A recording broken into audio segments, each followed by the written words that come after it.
Bonjour, aujourd'hui nous allons parler de la négation avec des expressions, avec les expressions ne rien et ne personne.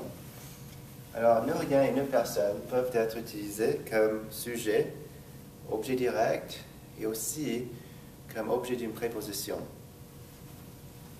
Par exemple, comme sujet, vous pouvez dire quelque chose comme, par exemple, rien. Rien ne m'intéresse, par exemple. Ça veut dire nothing interests me. Ou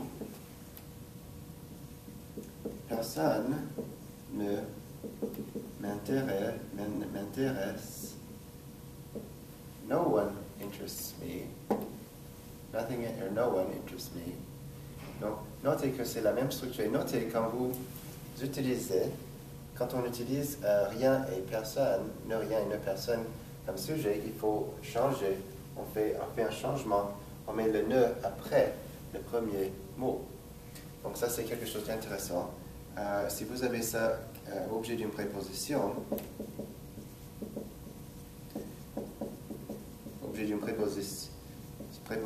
vous avez par exemple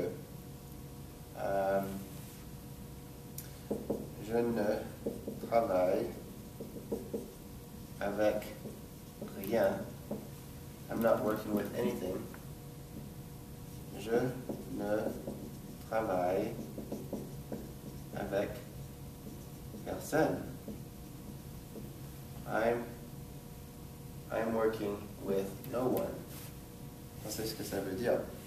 Alors, objet direct. Si vous voulez une phrase avec un objet direct, si vous voulez les utiliser comme objet direct, vous pouvez dire quelque chose comme je ne vois rien, I don't see anything, ou je ne vois personne, I see no one.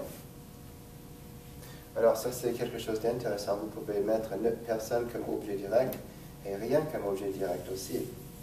C'est la même chose au temps composé.